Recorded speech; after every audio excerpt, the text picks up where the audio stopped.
Hey everyone, my name is Clint from Microsoft Student Ambassadors. Well, I guess we're reporting from HIT, room N9 for all those who are on campus. We'll wait a bit for a few more people to join because we did say at 10 past is when we'll officially start the event. Sorry for any delays. As usual, thanks for everyone who's joining. Today's event is quite special. It's called Journeys in Tech Part 2. We've done a similar event before, and back then we talked to, I believe it was 4 presenters from somewhere HIT alumni, somewhere from other countries, all were different workers in tech, and they were really just telling everyone about how those personal journeys went, what it was like, what they learned, and maybe the type of knowledge that they would like to disperse on to some of you. So in today's session, I have the amazing honor of being joined by 2 other student ambassadors. Firstly, Mr. Muvirimi-Mukarakate Kashava, and secondly, Ms. Tinashe Millicent Sefaidiga. So these guys are a little newer at everything. I think they're still having some connection issues, but soon they should be able to present. And yeah, actually one of them has just joined, so we're having a little feedback. So let me actually halt on my side for a second and they can say hi.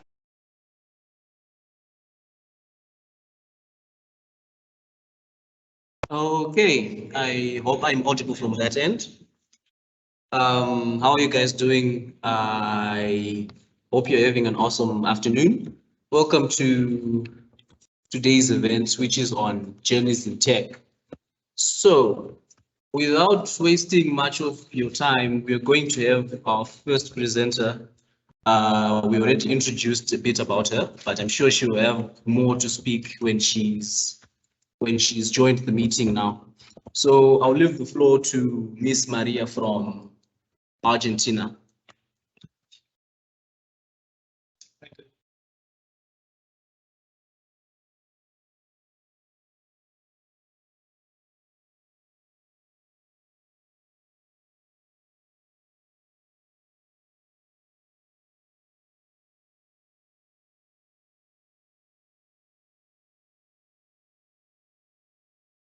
So it is that Maria is also having some technical issues. So maybe what we're going to do is just do a brief recap of A, what Microsoft Student Ambassadors is for a lot of you who are newer, and B, what today's event is all about. I'm actually just going to load up my browser here and load up A, the Student Ambassador site, and B, Microsoft Learn, so that you guys can take a look at that. Again, this is especially for everyone who's new. But Microsoft Student Ambassadors is an international community that's endorsed and backed by Microsoft, meant to help multiple students and enthusiasts in tech both learn and teach others the multiple opportunities, the multiple technologies, and the multiple resources that can be at their disposal, especially within, not just within, but also in tech and including in Microsoft's ecosystem. Now, let me actually present this online because I know all of you might be seeing this, might not be seeing anything. Now, started off as Microsoft Student Partners, I believe now around 2016 or 17, and it's gone on to have, I believe, over close to 10,000 members around the world. This means that Microsoft chooses specific students in multiple universities and tertiary institutions, and even high schools nowadays, to become a student leader of sorts and help others figure out tools, technologies that they can use whilst trying to pursue a career in tech, as well as, of course, opportunities that are there. Today is definitely much more on the opportunity side. We tend to have a lot of events that have to do with learning tools. That's especially where we use Microsoft Learn. So this is where we tend to use a lot of different technologies, try out different technologies. I believe now, as Blessing and Millicent have probably shown you, we tend to have events every 2 weeks or so on, right?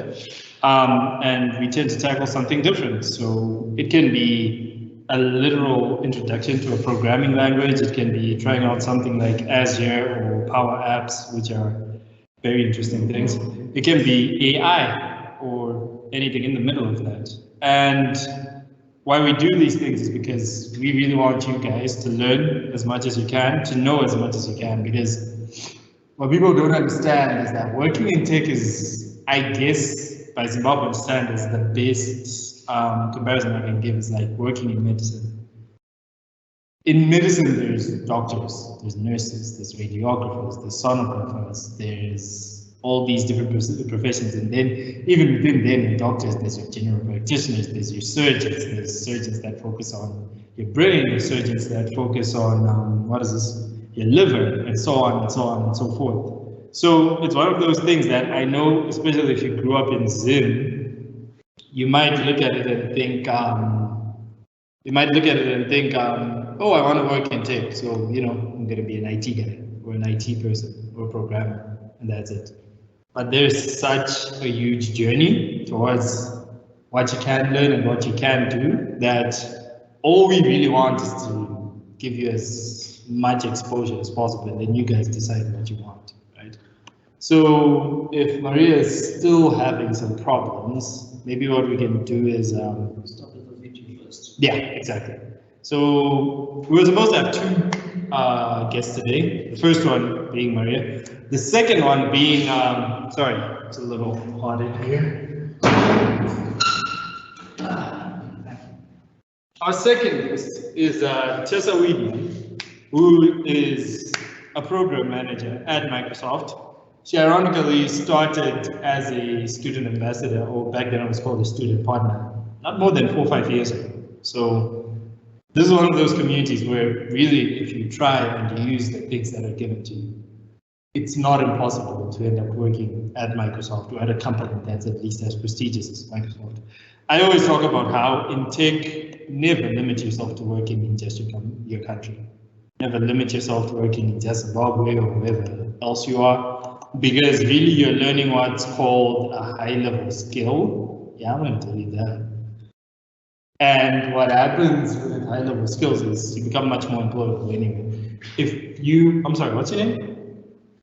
Tanaka. If Tanaka over there learns C# today, right, at the .NET framework, and he starts knowing C# quite well, Tanaka doesn't have to go look for a job at Econet or at some other local company. You can literally go to a job posting that's online for a company anyway.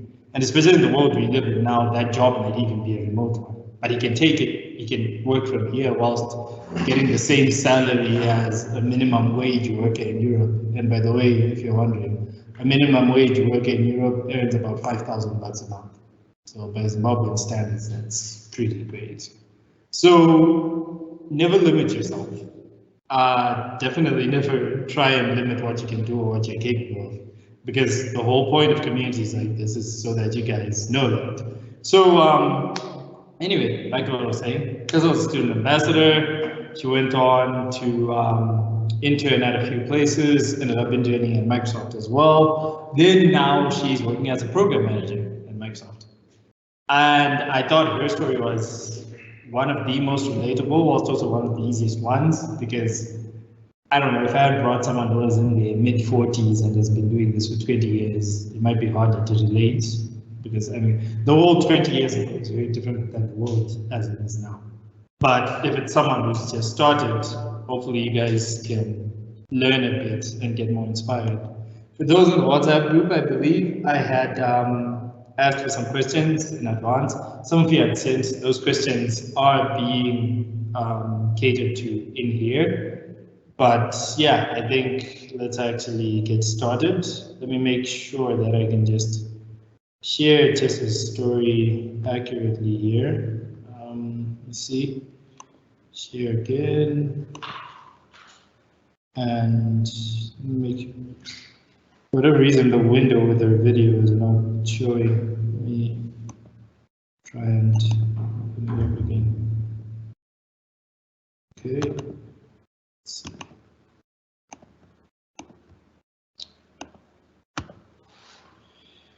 Okay, great.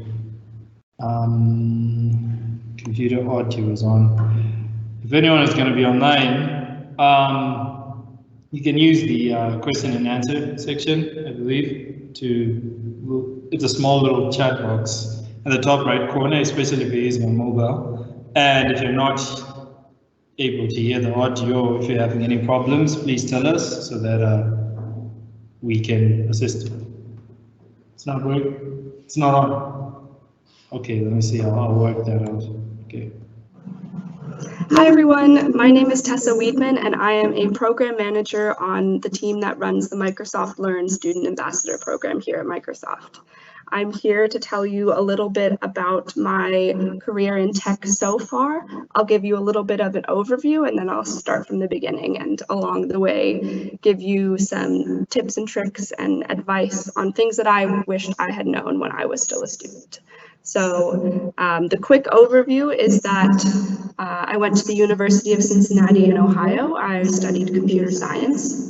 I did a few different software engineering internships, including 2 internships at Microsoft. And I was also a Microsoft student partner, which now is the Student Ambassador program. But at that time, it was called the Microsoft Student Partner Program. And so I took all of my experiences in school, and after graduation, I got offered a full-time position as a software engineer on the education team here at Microsoft, and that's what I've been doing the past 3 years. And then in the past couple months, I decided I wanted to move to a less technical position, and am now working as a program manager on the Student Ambassador program. So very excited to share a little bit more about my journey. So starting, I guess, from a little bit earlier on in my life, I always knew I liked math and science and always knew that computers were cool and I liked playing computer games and things like that. And I knew that tech had good opportunities, but I had no idea what that really meant practically or all the different types of roles and positions and things you can do within tech. I had no idea. So when I started at university, it was really important to me to find a program where I could get as much hands-on experience as possible, as early as possible.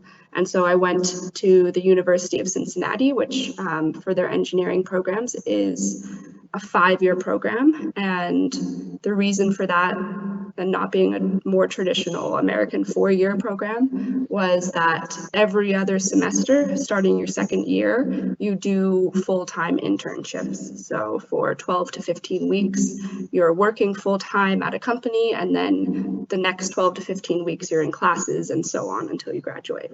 And so in computer engineering, I was doing, in my classes, I was doing a little bit of hardware and software, because again, I had no idea what I wanted to do, but I just so happened to get a software internship at a local company in Cincinnati, Ohio, that was doing iOS development, and I loved it and decided from that early experience that I was more interested in the software side of things rather than the hardware side of things. And so I just kept iterating on that and kind of figuring out like, oh, this is something I like, or this is something that I don't like.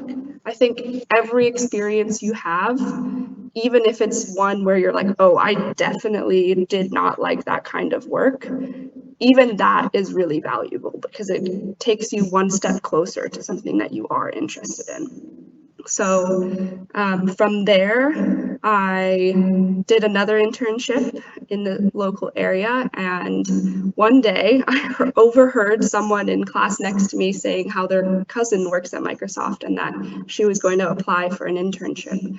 And until that moment, I had never considered that Microsoft would be a place that I could ever work at. It was just something that I never thought was even like remotely within my reach.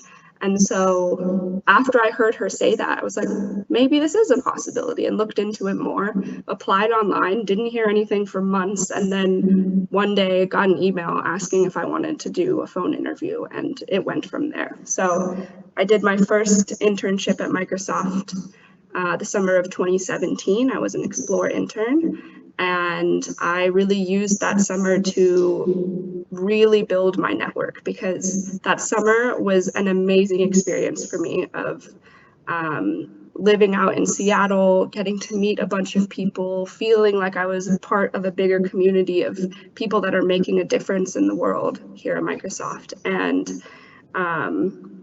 had an awesome intern experience, and knew that this is something I wanted to pursue more. So I took that summer while I was an Explore intern to really network around and try to find something that I was a little bit more passionate about. So as an intern, normally you just get placed onto a team that's looking for an intern, and they try to kind of match you with your experiences or technology background. But I just got placed on a random team. I had a great experience, but I knew that I was really interested in education. So that whole summer I spent networking around, talking to people in education at Microsoft, and that's how I ended up on the education team for my second summer at Microsoft in 2018. And from there, both of those summers I had amazing experiences, and I was really interested in telling other people at my school about my experiences, because there weren't a lot of people who did internships at Microsoft at my school at that time. And up until my very last year of school, I had never heard of the Microsoft Ambassador Program until one of my friends, who happened to work at a Microsoft store, like a physical store that no longer exists, he told me about the program. And so I figured I was already planning on talking about Microsoft and telling people about my amazing experience, and why not also become part of this program, expand my network a little bit more, and get all the resources and benefits that you get from being an ambassador. So I joined the program, I met Pablo, and at that point I knew that I was coming back for working full-time the next year. And so I stayed in touch with Pablo after I graduated.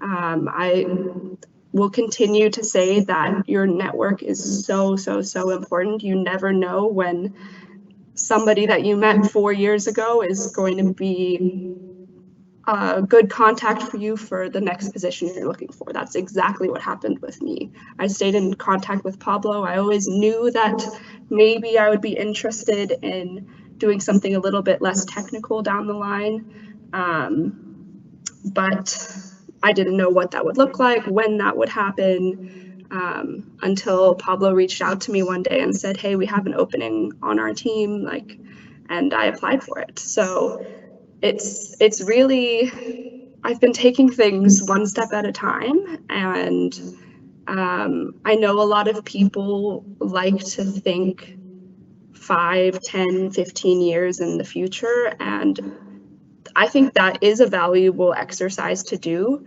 but for me, I've been trying to think of where I am currently. Am I happy in this position? Am I learning enough? Am I growing enough? Am I growing in the direction that I want to be growing in? And am I happy? And if any of those questions, the answers to those questions are no, then I have some more reflecting and thinking to do about how I want to go about changing that. And so there's a lot of flexibility in tech roles, in my opinion. I was a software engineer working on education products, so like tools for teachers and students, but I really like talking with people, and so I did as much like user testing as possible. So I got to talk with teachers and students who were using our products. I did a little bit of project management for my team, all sorts of little things like that to kind of balance the technical and the non-technical things that I was personally interested in. So I don't think there's a right or a wrong answer to how you build out your career. I think it sometimes is valuable to look far into the future and to set your goals. But I also think it's important to check in with yourself and give yourself permission to just be okay with, I'm happy for right now, like a year into the future, I can see where I'm going and I'm happy with that. And that's kind of how I've been operating, but who knows, maybe that'll change. But the whole idea is that I keep checking in with myself, and if my opinion on that changes, then I'll go from that at that point. So that's kind of how I got to where I am now. Like in school, I was really involved on campus, and I always loved volunteering and working with other students, hosting workshops. I was really involved in like women in tech groups on my campus, and hosting events, going to conferences, things like that. Those were always so exciting to me versus like some of my peers and some of you all who I'm sure you love like building your own technical projects and learning about the latest technologies and scaling up your peers. That's all amazing, and we need people like that. But for me, I was more interested in community building and hosting events and things like that. So that's kind of what I focused on. And in my interviews for various internships and full-time positions, that is what I leaned into. I think it's really true that diversity is a value add to any team. It should be valued, your diversity should be valued at the same level as some of your other like technical skills that you might bring. And I fully believe that if you come from a different background, you bring different ideas, different perspectives, and that is invaluable in my opinion. And that's a core value at Microsoft's core. Every single person that works at Microsoft, when we have to report on the impact that we've had, and we have to do this like twice a year or more. There are like 3 main sections of things we have to report on, and one of those main sections is how are you adding to diversity and inclusion, basically. And so it's a very like core fundamental value in the company, across the company. And so when I was interviewing for different positions, I really leaned into that. And being a woman in tech is not easy. And there's a lot of value that I bring as a woman in tech, and the struggles that I had to face that make me a valuable addition to a team because I have that diverse experience. So that's what I tried to lean into on what made me different when I was interviewing. And so maybe for you, what makes you different is that you're really passionate about a specific technology, or you're very passionate about a specific application of technology in a specific field. One of the things I love the most about Microsoft is how many different kinds of fields and industries and technologies that we work with. I really think that it's a great place to start and to kind of find your way of different things you might want to work in, on different roles too. And a really great place to research more about roles and different internship opportunities is the Microsoft Careers site.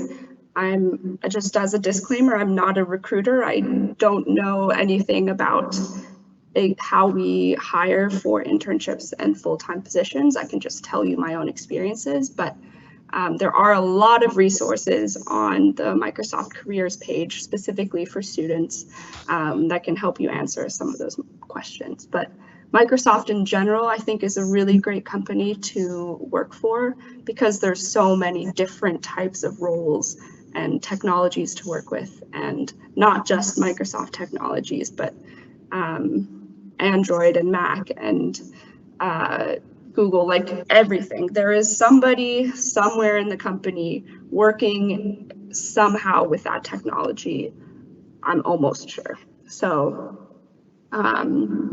there's just a lot of opportunity. And I've talked to a lot of people at Microsoft who have been at the company for 20 plus years. And I always ask them, like, what's made you stay for so long? And more or less their answer is always some variation of, it hasn't felt like I've been at the same company for 20 years because I've gotten to work in this role and in this industry and on this team. And I've had a lot of different experiences. And so far for me, that's also completely true. Like, I've been a software engineer for 3 years and now I'm a program manager, and I'm still in education, but that's because that's what was interesting to me. The other huge perk is I'm about to move to Amsterdam and I can still stay within Microsoft. And that's a huge plus for me. Like, I wanted to go live in Europe and I can make that happen and still keep my job. So there's a lot of perks, I think, for working at a big company. And so where am I going moving forward? I think I'm just going to keep reevaluating where I'm at, if I'm happy, if I'm growing in the direction that I want to grow in, am I making the impact that I want, and making sure that I communicate that with my managers and my mentors. And so your manager's job is really it should be to help you grow and become the person that you want to be, even if that means moving on from their team to somebody else. And for all of the managers I've ever had at Microsoft, that has been the case, where they want the best for me as a person, as an employee. So I feel really grateful for that, definitely. But yeah, I just wanted to thank you all for listening to my career journey a little bit. If you have any more questions or anything you ever want to talk about, feel free to reach out to me on LinkedIn or Twitter. You can just search my name, Tessa Weidman. And again, if you have any questions about roles or anything like that, positions, internships, the Microsoft Careers page is the best place to look for that and for more information and resources on how you can best prepare. But yeah, thank you again, and I hope you all have a fantastic rest of your days. Bye. Two questions. Okay, so I know that was a lot, like actually quite a lot. So what I'm going to do is, it's a shame that Tessa couldn't join us today, but regardless, yeah, okay. But regardless, I'm gonna just kind of go through a presentation just a little bit with you guys. Maybe start by asking each person what they learned. Hey, man, good to see you. Maybe by asking each person firstly what they learned individually. Then secondly, or what they caught on, it can be one thing, it doesn't have to be like the whole thing. And secondly, maybe if there are any further questions, because I know a lot was said. And this was someone who ended up, again, originally she wanted to join us live, but had a busy week, ended up recording this over lunchtime at work. So she went through a lot of things quickly. Some were not properly explained maybe. So I'll try and best answer any questions that are there, and at the same time, I don't know, hope you guys caught on to something. But, and then of course, this recording, we'll make it available. I'll clear it up with Tessa first, because it might turn out she's not exactly a fan of that, but I'll clear it with her if if it's fine that we share it on our YouTube channel. For those who don't know, we have a YouTube channel for all our sessions. So even if you miss one a certain week, you can go there, catch up there. And you can probably find certain things that maybe we might not. Okay, for example, I know I focused a lot on Power Apps back when I was still running a lot of these sessions. Maybe Muvirimi and Tinashe might decide to focus on something else. But if you have an interest in Power Apps, we've already done sessions on those, and you can go and check those sessions on the YouTube channel. So something's already backed up. Okay? It's basically like a whole library of stuff that we already put together. So you'll find this whole event, this whole workshop, as well as just as a recording there, in case you need it. But yeah, firstly, I'm going to ask if anyone, what people picked up on, or what people might have questions about. In case anyone doesn't know how I work, I usually pick people at random. Yeah, sorry, that's a thing. So if your face looks, I don't know, interesting to me, expect me to be pointing to you, just like I'm going to point at her. Go with the cap at the end. Hi. Hello. What's your name? Rudo. Okay, Rudo, can you tell us one thing that maybe you picked up from the presentation, or one question you might have? Even just one thing. It could even be, I don't know, what Tessa does now, like what her job is, anything.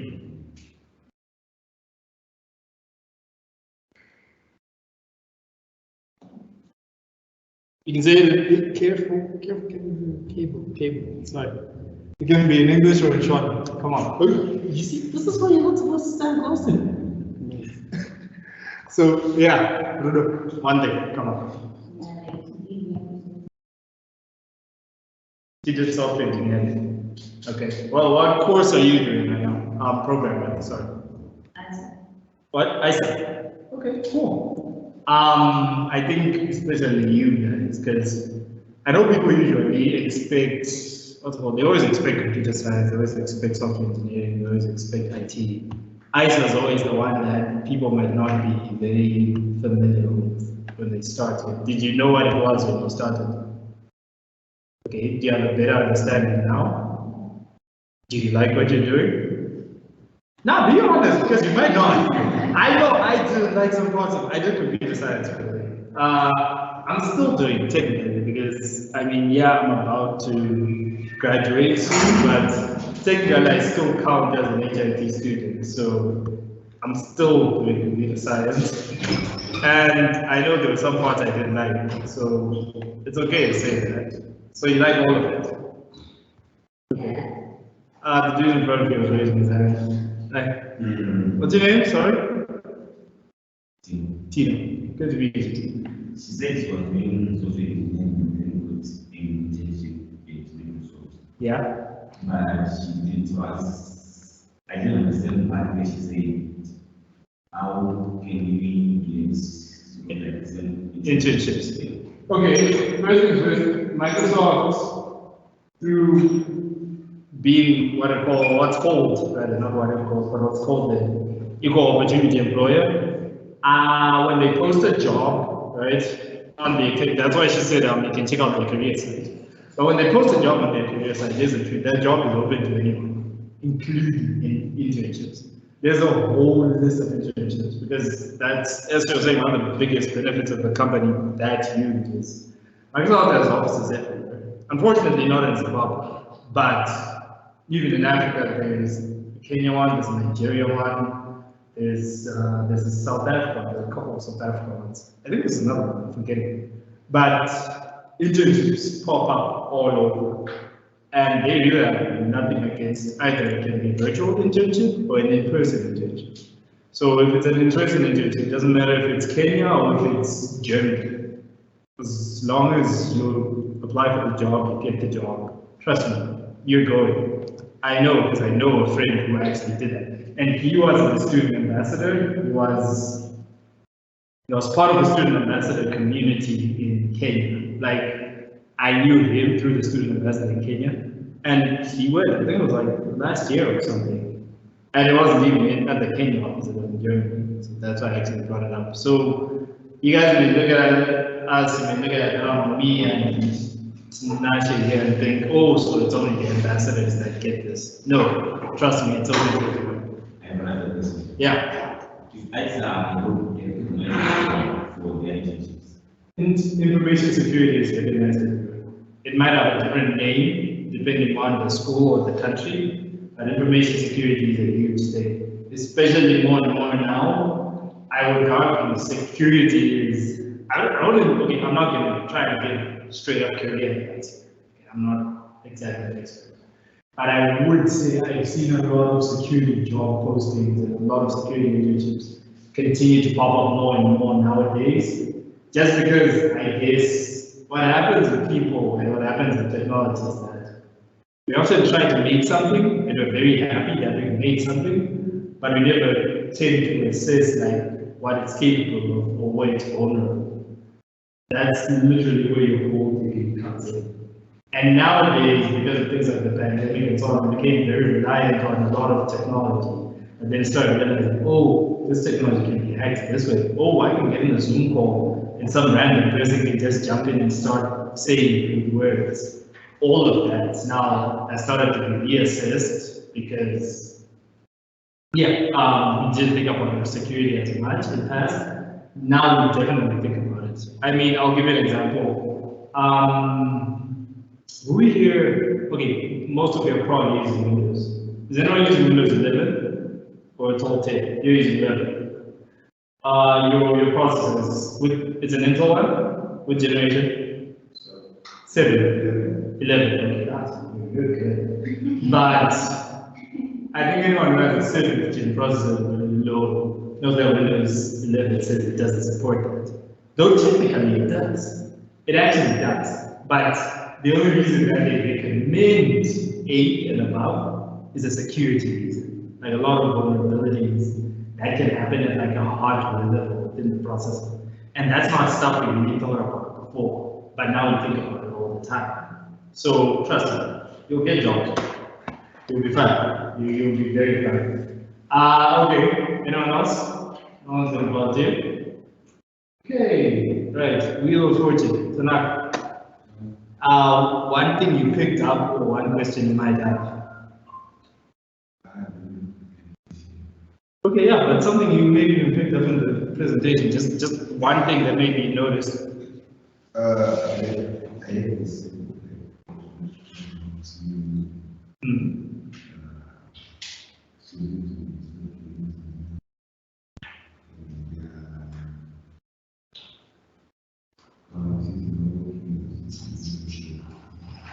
Okay, fair enough. I'll do a little summary after, okay. I think you had a question, sorry, due to the 11th. What's your name? Ashley. I'm sorry, I'm going to go with 11th, Ashley. But yeah, you wanted to ask something, I think you sort of raised your hand. Yeah, I did. So, I don't know Microsoft then website and some courses there, probably. My question is, are they for free or prepaid? Everything on Learn is free. It's completely free. Everything on Learn as far as learning materials is completely free. Okay. And what happens is for people who are part of this community nowadays, I think Millicent might probably be facing us, but he's mentioned to the people that to get certifications. So certifications is very important. They're essentially just a certificate that proves that you have a certain level of expert knowledge in a technology or something, right? And why they matter nowadays, the honest truth is the certification, a single certification can be rated to be just as important or more important than a degree based on the job you're looking for. So you could literally spend 4 years here at HITS in whatever you're learning.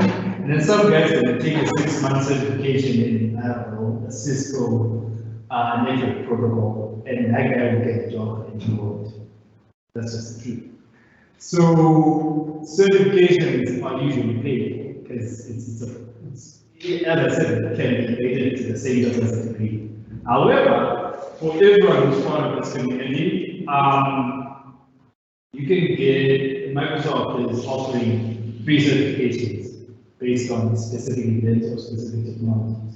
So I'm sure Blessing and Tinashe will tell you more about that. So maybe which certificates are grabbed, or if we've done certain events, we can get this certificate for that event.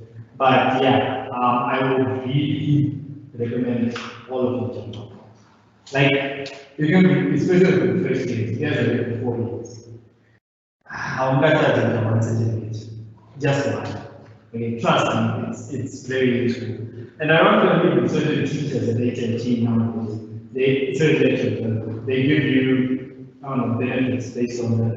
I know for part 4 cloud computing course, I didn't have to do any coursework because I had certification for that. And I literally just showed my lecture and certificate with that fine. So it helps. Yeah, we know coursework sucks. So literally it's good to just having 40% out of every single assignment. So maybe so 90% of what I'm learning completely free. The certificates are the ones you pay for, but by being part of this community, you guys can get free ones. So yeah. Okay. Hey, what's your name? Oh, Rahul. Sorry? Rahul. Hey. Seriously, awesome name. Okay, one thing you took down for one question that you might have. Well, I have names. Yeah. My name is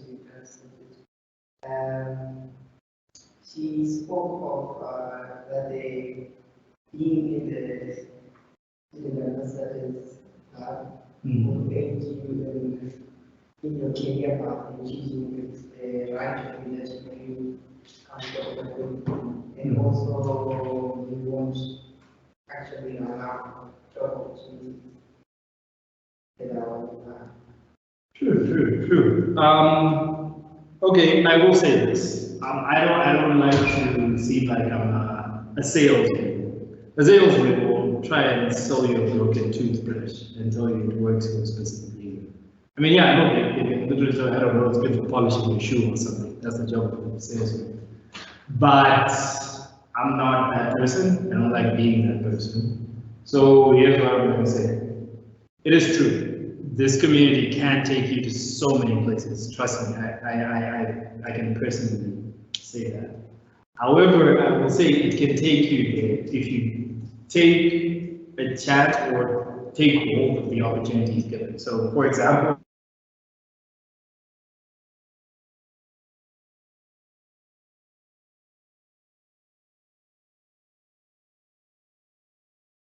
close to exams, or something else is going on, or your girlfriend dumped you, etc., etc. There's always stuff, basically. That's my point. Something always happens. But learn to take a chance when you see it. So stuff like that, yeah. Take some certain courses on there, just on your own, even if you've never done it. Maybe you have a really big interest in JavaScript, and we might not do a JavaScript session this semester. But the stuff on Learn is literally meant so that anyone, literally like a high school kid, can go on and learn this stuff. That's how it's structured. It's meant to be easy. So if you take advantage of it, yes, this community will take you to so many places. If you don't, you might spend 4 years and then feel like it didn't. I mean, you came to the events and you had fun and you met people, and that's going to be a huge benefit all on its own. I mean, just I was even talking about it and saying that what she enjoyed more was the community building stuff as compared to the technical stuff. So that has huge advantages as well. However, from at least a technical standpoint, I would always say take chances when you see them, guys. I can personally say that I've had people now who maybe come to me and say, oh, but I wanted to be part of the community. Oh, but I wanted to be part of this. And my answer was always, yeah, but you never said that. You know, now I'm leaving HIT. I'm not in charge anymore. You have to try again. But it's not that I didn't want to give people those chances. But when the chances were there before, they didn't try and get involved. So yeah. So I think let's just yeah, okay. Through a few things that we've done, we'll finally get a hold of Maria. See, she's not in Syrian. Yeah. Okay. So what we're gonna do is, I think I'm gonna take Blessing's PC here and connect it to the HDMI so that you guys can talk to. Is it possible to have a meeting inside of another meeting? A meet inside of another meet? What do you mean? Can I share my screen? You probably can, but then it's gonna have such a laggy yeah, it's gonna have like interference and so on, but the experience is gonna. So our second presenter, Maria, seems to be ready. Unfortunately, she had a few issues, so we're gonna try a very quick done. Dear Microsoft, please forgive us. We are sorry in advance. Okay. You good? There? Okay.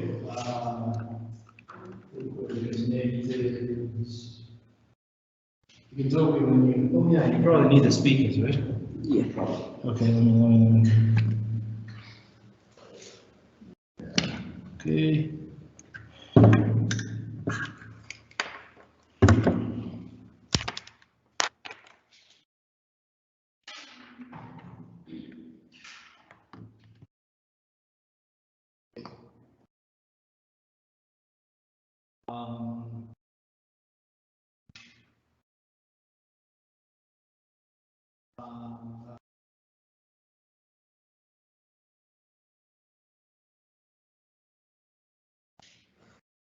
Need to rejoin.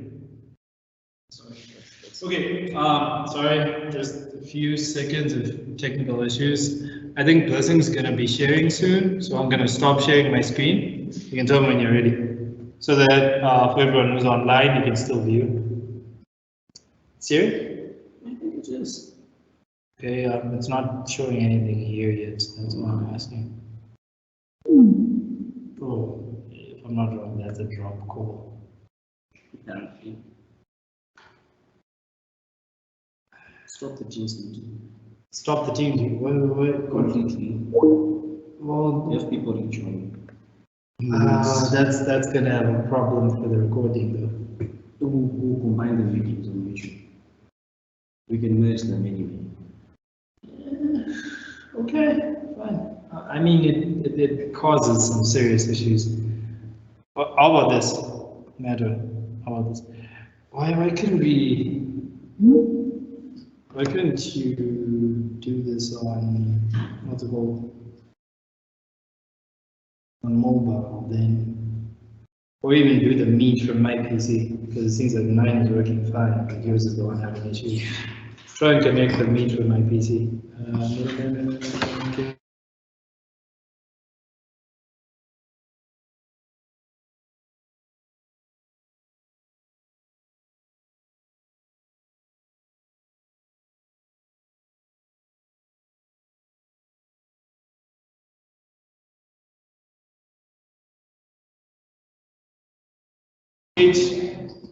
Good region. 3, which floor? Yeah, first is terrible. First is terrible. First rule, always try and get a room close to the router on the top floor. That is the best Wi-Fi. You're welcome. Well, oh no, these are tips for living here. Okay, I know. I've been here. I know how it is. So I'm not saying this just trying to sound a certain way. If anything, I'm actually saying this trying to make sure you guys have a good experience. So sorry, give me a second. Just want to make sure the team is still on. Okay, it's still fine. You can continue. So I know the general experience. Anyway, maybe it might not have all been heard, but those who may have been not heard it or came late. Tesla's experience was actually like this. She was at school, then went to intern for an iOS development company, so iPhone apps. Then went on to intern for Microsoft. Then later on after school, tried to get the whole student investor kick. In other words, what I would say is you might find, some of you might apply for internship, you know, as soon as it's internship time, and then that fails. And then you feel, if I didn't get the internship, how am I going to get the job, right? Personal experience, I did that. I did not, sorry, I think there's some feedback. I did that. I did not get the internship job, unfortunately. That being said, I have personally applied it. So all I'll say is it looks more promising at the moment. Always remember that. Okay. And the power of network. He said, the most important of this community is the people you're going to meet and the people you're going to and the friends you're going to make. And so, I think feedback.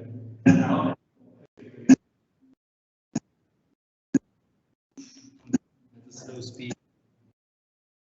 Okay, turn off the video from here. Wait, but you're going to need the mic, aren't you?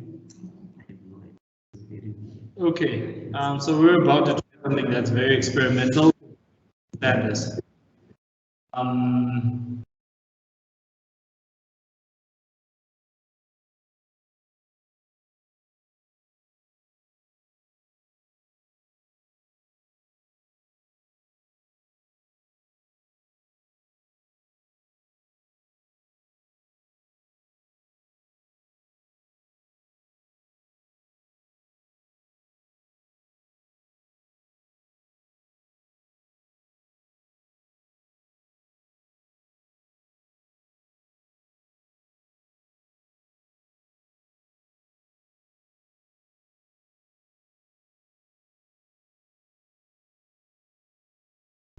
Through screen. I don't know how it works, but we at least have to try, right? Yeah, we will see. So I think you can start by introducing yourself and then we go from there. Perfect. Okay. So let's go to the presentation.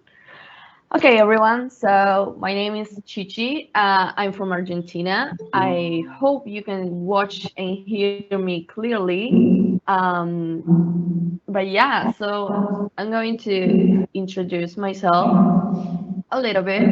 I'm a pharmacy student at the National University of Córdoba in Argentina, of course. I'm also a machine learning and artificial intelligence student. I'm doing a bootcamp supported by Google. And I'm a community leader. I'm part of a lot of communities. I'm part of a GDSC community. I'm also co-organizer of a Google Developers Group. I'm an IBM set system ambassador. And right now, I'm a woman tech maker, and I'm trying to get into the training of becoming a GitHub campus expert. So I really love the part of communities, and especially in IT, since I come from a different background. As I said, I'm studying pharmacy, and through that journey, I got into the IT field. I always loved, but for some reason didn't have the confidence to pursue it as a degree. So right now I'm trying to get my passion for my IT into the health system, into the pharmacy world. So yeah, enough about me, and let's see the actual things that we are going to talk about today. Today I want to talk about a little bit about some concepts of a role model and mentoring, and another new concept with champions that I discovered recently. So let's start with the basics, right? What is a role model? Well, I'm pretty sure most of us have role models in our lives, maybe our parents, our brothers or sisters, maybe a teacher, or maybe just spontaneous random acts of people that make us think, oh, that's a really nice role model. So yeah, what it says here, right? Having a role model is extremely important for students and their development.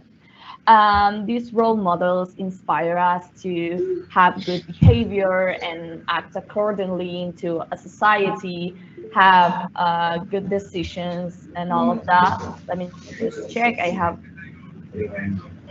Oh, okay. Yeah, we are great.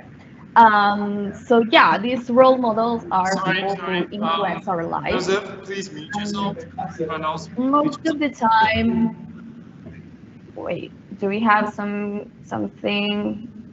issue? Okay, no, we're good. Well, these role models, as I see them, are normally in our early stages of our life, and when we grow up, we tend to think, okay, like I've already kind of learned how to act in a society, how to behave properly. So we kind of stop looking for role models and we just like go on with our lives, right? We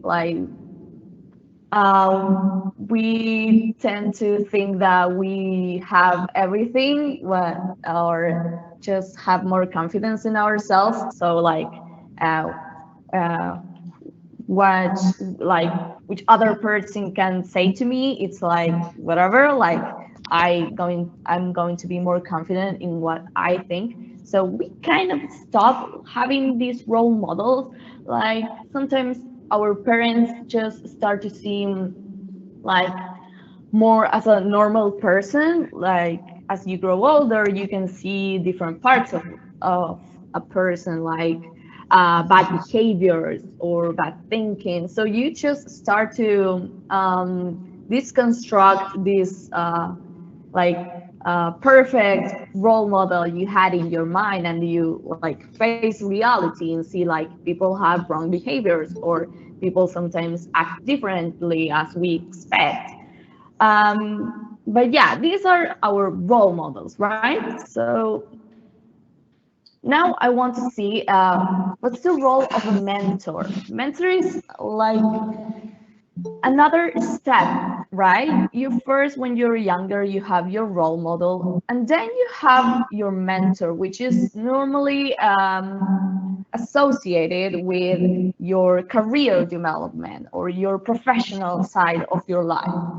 But a mentor is kind of a role model, someone who acts as an advisor or supports a person which is less experienced.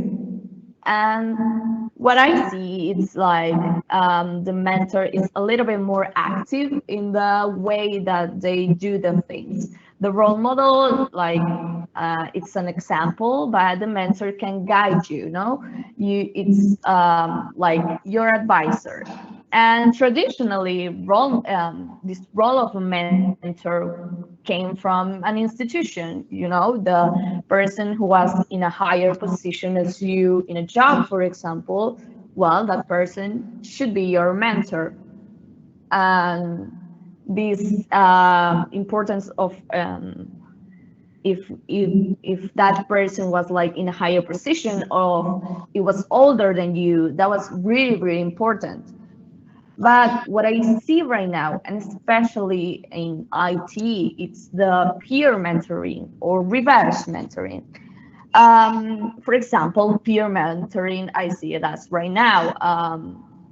I'm not in a higher position than you. We might be in the same age even, and I see that as a peer mentoring. We are colleagues, we work in the same field, or we have the same ideas and aspirations, and we can like mentor each other. It's not like someone is higher than other. And the other one, which I completely see right now, is the reverse mentoring. It's like the relationship in some way flips, like the senior is being mentored by a junior, right? And with technology, with the fastest evolution of every single technology, I've seen this every single day. Our juniors start to know more about the newest technologies than our seniors, and that comes like a reverse, a flip. So I think the concept like of mentoring has been like improving a lot and getting a lot bigger and having a lot of these other sides that we didn't think of previously. And now I want to put in your mind like the difference I see in where it's a role model and a mentor. And we spoke about a little bit of those two topics, but I see it as a distance difference. I always see a role model as someone like kind of far away from us. They just do their thing.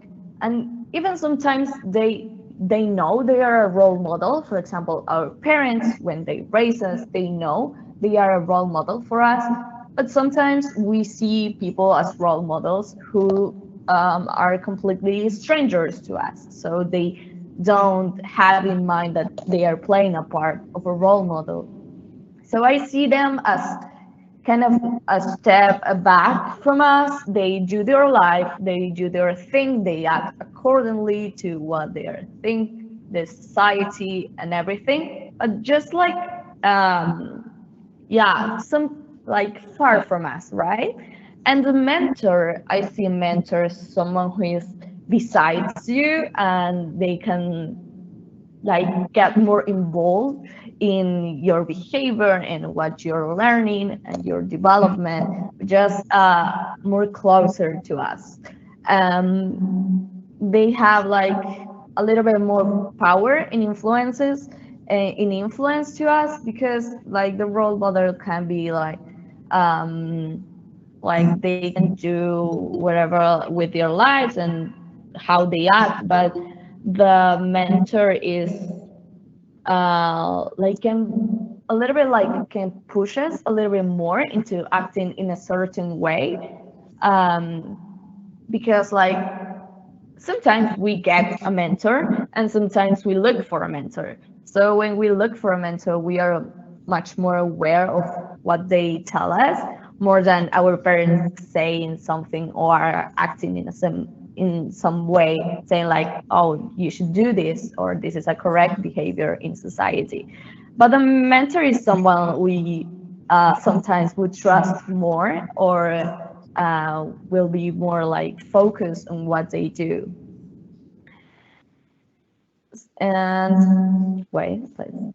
So why do we need mentors? Like, I'm pretty sure a lot of people in their lives have gone by without having a mentor, and they have done pretty well, and maybe they have done better than others who had a mentor their own life.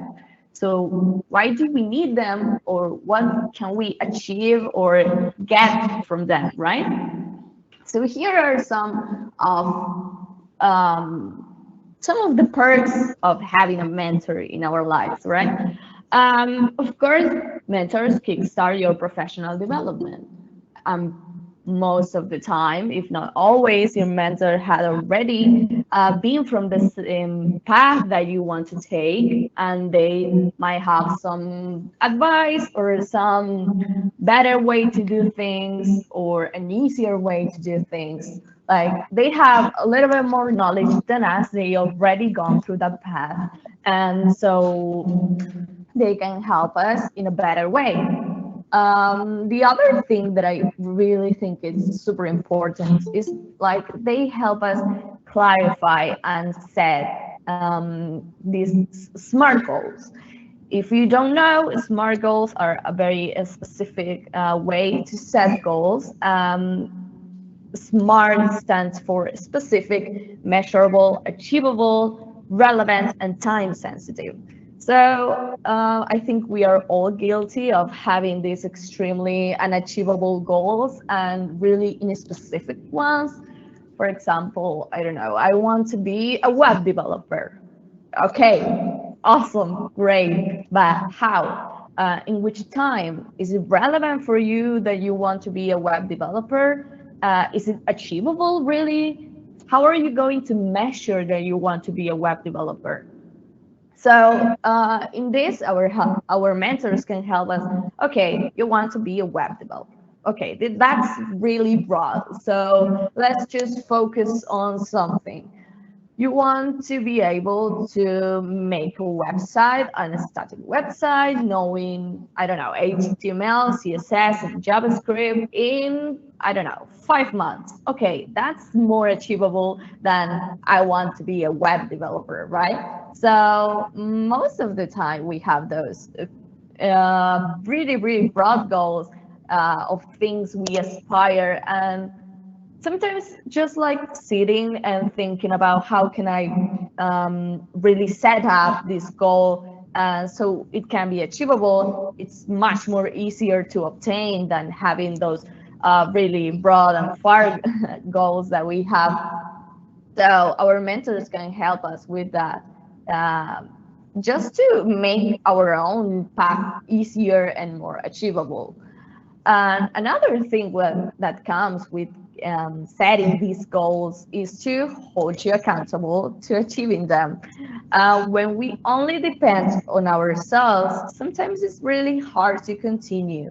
I've always studied by myself, especially in my IT path. Most of the time, I was just my own in my computer trying to learn something. And not having the accountability, sometimes it's really hard to continue because you don't see a really big progress, or you just cannot see the benefit from it, or the like the physical thing from it. So you're like, am I even improving? Am I doing things wrong? Am I doing things right? So having a mentor, being accountable for you, being like this little pressure that sometimes we do need to finally achieve those specific goals.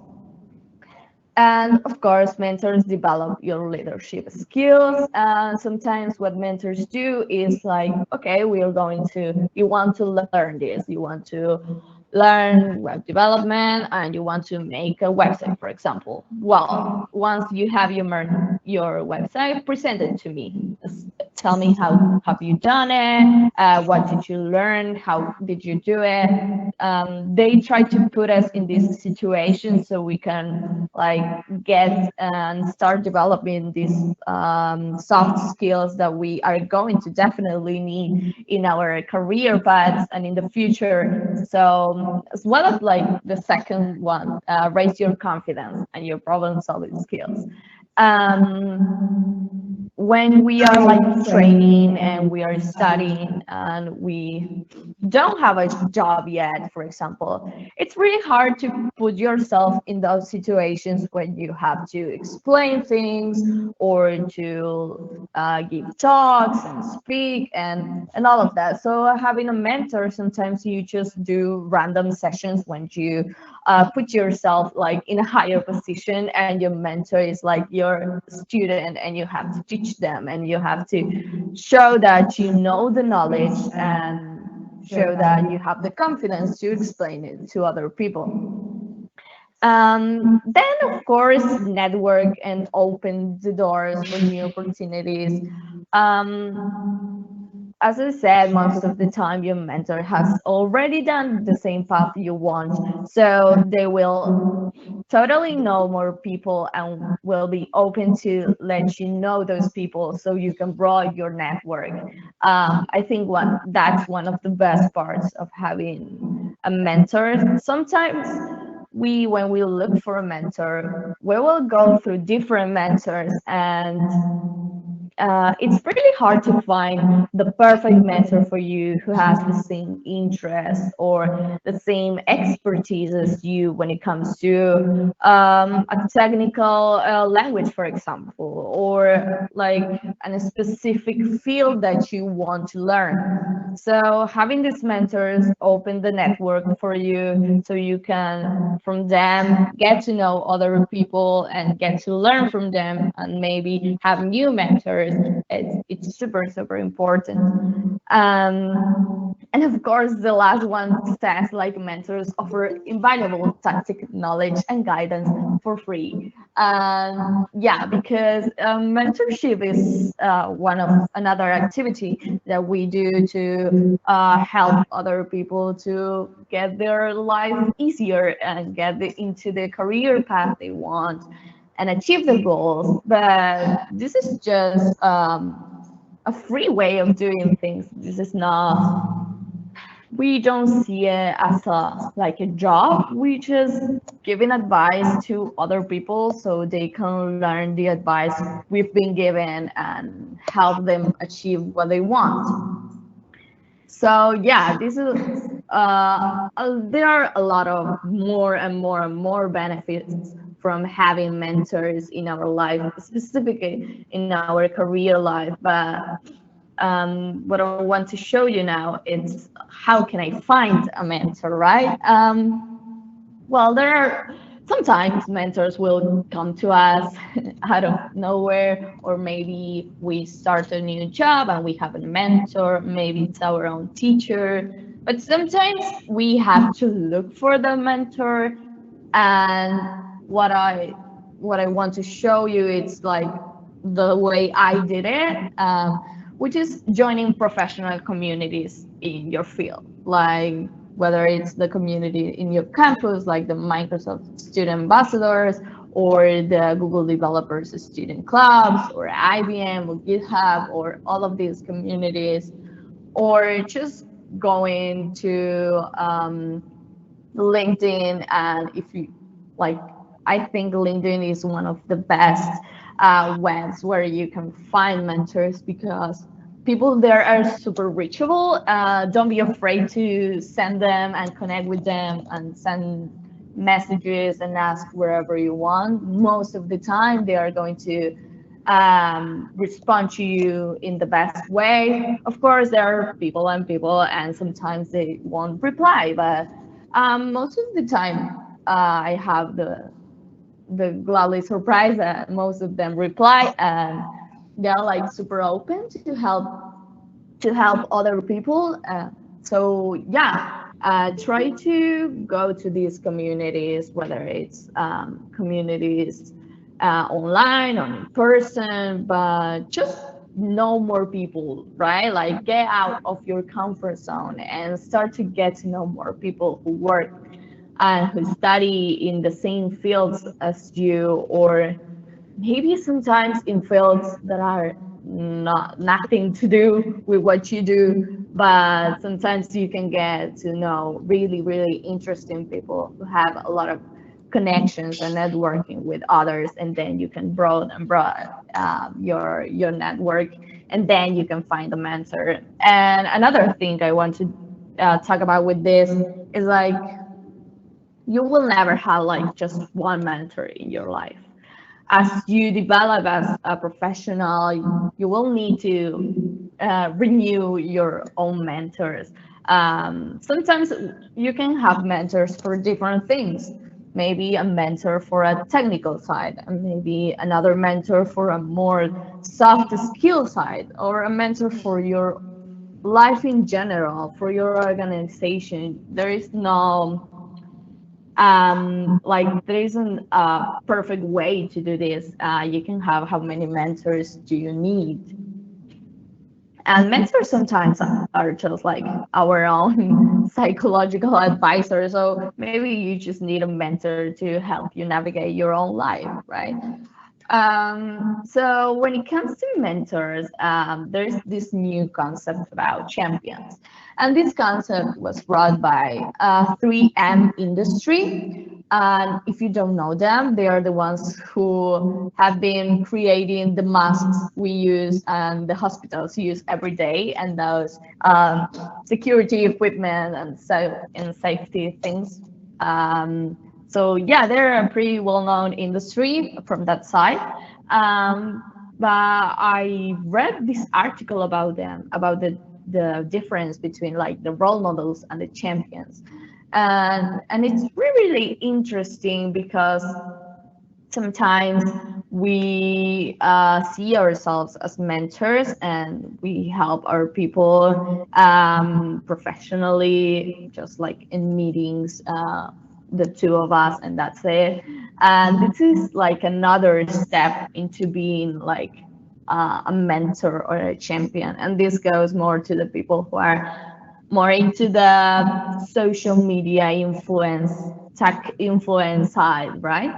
And these are the three things that this article touched on, which is like share your platform to create an inclusive legacy.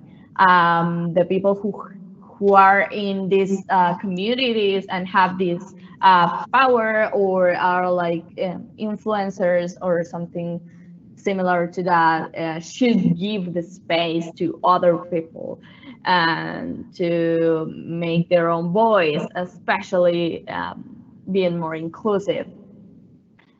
then there is this invest in discovering the next great champions. So truly giving some effort into giving the space and discovering new people and supporting new people so they can also become the next generation of champions. And the last one is ignite and share the spark. Use your power, use your credibility and network to play an active role in supporting. Sometimes we just stay in the mentoring stage when it's a one-on-one session and that's it. But the people who are in communities should like get their power that we know we have to influence and support and defend other people who are starting, for example, right? So yeah, this is like a really nice concept to have in mind. Like first you have the role model, then you have the mentor. Well, which is the next step to being a mentor? Okay, this is the next step, being a champion, like working harder to promote others, to discover the next champions, to give more people the place to have a voice, right? And this is a question I had to double with myself a lot of time because we have this imposter syndrome saying that we are not like sufficient enough or we don't have enough knowledge and everything. So should I be a mentor to others? Am I capable of? Do I have the skills needed? And sometimes we have to think this by ourselves and say, well, what's the benefit I get from being a mentor? Of course, I do it to help others achieve their goals and everything, but what can I get from it? Is it going to be beneficial for me? And it definitely is. And sometimes we just need to stop, as it says here, like stop thinking about yourself to help yourself. Like sharing your experiences and knowledge and the way you have done the things you did in your life. Sometimes it can help us to understand ourselves more and how we've done the things we did. Just like having a different light, and sometimes we just need to get out a little bit further and watch from the distance why we've done the things we've done. So I think we should see to being a mentor as a part of our own beneficial purpose, besides like helping others achieve their goals and everything. So I think you're always going to be more experienced than some person and less experienced than other. So I think the mentoree are two phases we all have to experience in our life, and I think one like complements the other. Maybe you're a mentor and you learn a lot of things from your mentees, and maybe you're a mentoree and you need that mentor to help you navigate life. So I think everyone should be a mentor and a mentoree at the same time. It's like being a teacher and being a student. We should always go to the two, because if we go just for one, we are lacking a lot of things that come from the other. So I wanted to share a little bit of what characteristics should a mentor have. So these are just a few, of course. Mentors should have a lot of characteristics, and you're going to find tons and tons in different websites and everything. But just these are just a little bit. Sorry, one sec. First, we have like value the man as a person, right? This is, as I said before, this is not a job. We done this because we want to have other Sorry, people. Gigi, So can you hear this is, yes, I'm sorry. I hear you. We're Yeah. kind of reaching our time limit, so I just want to let you know so that Yeah. you know whichever Okay, points you give want me to. 3 minutes. No problem. Okay. No problem. We make it fine. Okay. I don't want to rush you. I was just making. Okay. Sure. It's okay. It's okay. Cool. Thank you. Yeah, perfect. No problem. So yeah, we have like value the mentee as a person and going with that, develop mutual trust and respect. Having in mind that this relationship is going to be really important for both of us, trust and respect, and especially confidentiality. I think that's something that sometimes is lost in translation. I see sometimes posts in LinkedIn like, oh, we talked with my mentor about this. Sometimes it's like having your own psychology advisor. You should like sometimes keep with yourself the things you talk, and especially when you have like a really strong relationship with your mentor. Another thing is listen both to what is being said and how it's being said, right? We continue to talk about this, like putting yourself a step behind and seeing what's being said and how is it being said, right? As a mentor, we have to listen to our mentee and see how we can help them. Like not focusing, the last one is really important. It says like focus on the mentee's development and resist the urge to produce a clone of your own self, right? Sometimes we get into this higher position and we want to like get these little clones of us, like, oh, if I did well, they are going to do the same as I did. So like listen to your mentee, listen to their struggles and see how you can help them achieve their own goals and their own career path. Of course, you can teach them a lot of things and advice, but they have their own goals, so we should strive for that, no? Not just to produce little clones of ourselves.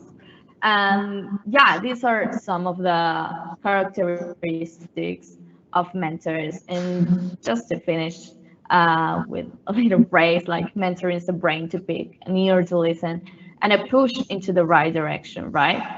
And yeah, that's it. That's my Instagram and that's my email. I hope you learned something from it. Feel free to reach for me in any social media and LinkedIn and whatever. But yeah, I hope you learned something from this little talk. Sorry for all the technical issues we had. I have to say I'm more a Google person than a Microsoft person, so Microsoft Teams is really hard on me. But yeah, that's it. Thank you. No, thank you so much for joining and for presenting, Chichi. It's been an amazing presentation. What I like about it, I don't know if everyone was paying attention. I hope you at least got it. Today's event is about journeys in tech. And we talked, or at least the first part was really about going from student to working at a big company, or in this case, working at Microsoft. But it's bigger or it's greater than that, in that there's all these steps in between. And what you were talking about, which is finding a mentor, or even becoming a mentor in your own right, is also another huge / very important step. So I know that the whole point of communities like this is to essentially that, like it's a lot of peer mentorship. Yeah, some people in here, I guess, can become mentors to others. I've always felt weird saying I'm a mentor to anyone, but I know there's a lot of people that I try and impart my very little knowledge to, and I hope it helps them out. So I'm glad that you're able to share this, because it's another very important thing in this whole journey to building your own career and building your own future.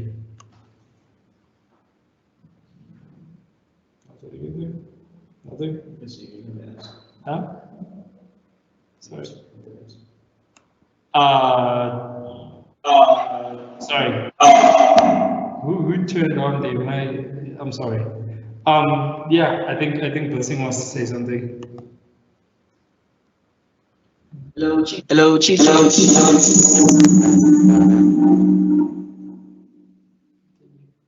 Yes, I'm here.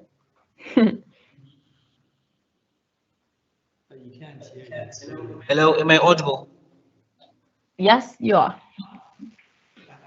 Okay, again, just to conclude on what Clint has been saying, thank you so much for today's session.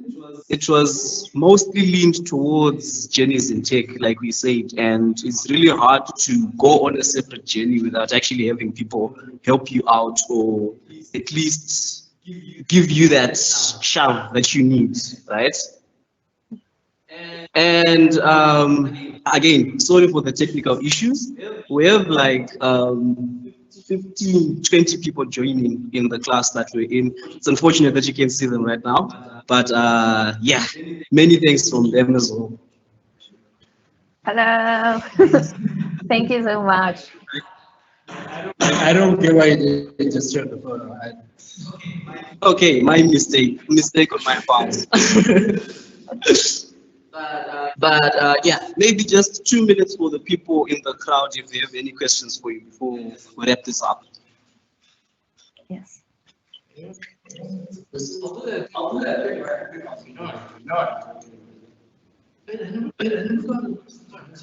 Just one question. No, you. Yeah, you.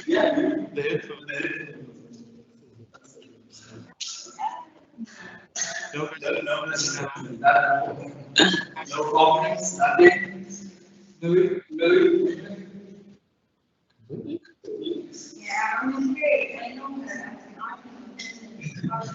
Okay, seems like there aren't any questions at the moment. Maybe they're a bit overwhelmed by the content. I don't know. But if they do have further questions, you left out your contact details, so they'll definitely reach out to you if need be. Okay, so thank you so much. Enjoy the rest of your day. I'm not sure what time it is there right now. Oh, here it's 10:30 a.m. So I have the full day to join. Hope it didn't take too much of your time. No, not at all. Thank you so much for the opportunity. And of course, feel free to reach me in any social media. Awesome. One more question. What did you use for your presentation? Like, with the graphics, were those made on Canva? What did you make those? Those are excellent. Oh yeah, it's Canva. I use Canva. Pro or free? Pro or free? It's the Pro one. I use the GitHub Yeah, Student Pack there's to the use difference. Canva for Pro. Yeah, you can use the GitHub student pack. Yeah. I actually told you this. No, I forgot. But anyway, thank you so much. Bye-bye. Bye bye. Okay, mute. Okay, so guys, if you want, if anyone is still connected on Teams, I'm just gonna wrap that up there, but I know it's been a long day and a long presentation, so just some closing thoughts and we'll finish this off. Right, so somehow, if anyone is still on Teams, we're sorry for all the back and forth. There are some technical problems with Gigi's account, so we unfortunately just had to do that to continue presentation. I hope with all the scattershot stuff that was happening, you guys still got a huge part of what we're trying to convey here. The first thing was really about just having the confidence and the outlook of trying to take yourself from being a regular first day student to, working at one of the biggest tech companies in the world. A, it's very possible. B, it's really just about you and about taking the opportunities that are given to you. Again, we'll have Tessa's presentation available. I'll have to speak with her first if we can put it on the YouTube. If we can't, I'll give you a Microsoft SharePoint link that you can view because those ones are more secure and protected. But you can still review that. Tessa herself said she's of course open to being reached out to, so I'll get her social details and you guys can talk to her on Instagram, Facebook, not Facebook, but Twitter, LinkedIn. She mentioned that. Same thing goes for Gigi. I think one of the best things about Gigi is Gigi's still a student like the rest of us. So a lot of what you're talking about is probably maybe more relatable. You know, it's not someone who's now working somewhere. And about the part of finding a mentor, yeah, I'll be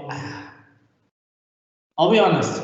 I am probably partially a very slightly obnoxious person in that I'm not sure everyone can teach me something. However, I have learned to learn from different people at different times in my life, and I do agree that a mentor is completely necessary.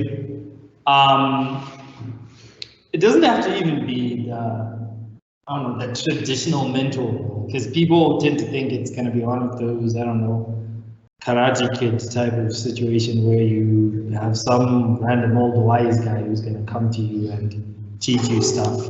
This is Zimbabwe. If a random old man is approaching you, you should probably run away. But it can even just be a friend. You'd be surprised. I personally have friends who are my age who I've learned quite a lot from. I have one guy who I think is the closest thing to a mentor that I have, but he's only 2 years older than me. We went to high school together.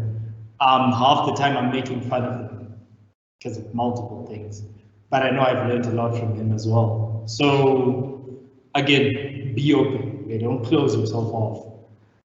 You guys are part of this group now. Sometimes it can be someone we just start talking to from the WhatsApp group. Personally, my inbox is open. I've always left it open.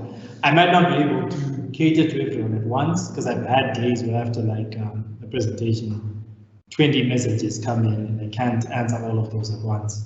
But I always leave myself open. You can talk to Millie. She seems very shy, but she's very friendly. Trust me, I know.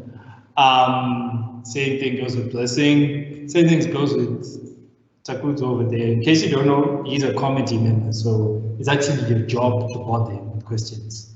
If you have questions about anything, that guy. And there's more of us. But yeah, please reach out, talk. Should be fun. All of this is meant to be fun. Wait, sorry. First year spot ons. When are you guys supposed to go home? Or is this semester like you're there for the whole semester? How is it working this time? It's beginning of September. Beginning of September. Okay, so you're here for a while. It's his job to throw you a gaming night. That's tradition. It's also her job to throw you a movie night. That's also tradition. Yeah, we have those as a way to unwind you. So just enjoy this whole experience. Trust me, you'll have a good time with it. This is probably going to be my last event of this nature, so this is kind of me saying goodbye. But come on, they're not going to say more. They met me today, you can say. But I'll probably be in touch in the group or something from time to time. But it was so great meeting all of you guys. Really sorry things got all weird and stuff, but I hope you learned something. I hope you continue to learn stuff. And thank you again for everyone who joined. Yeah, I think that's about it. Yeah, we're done. Sorry, wait. Yeah.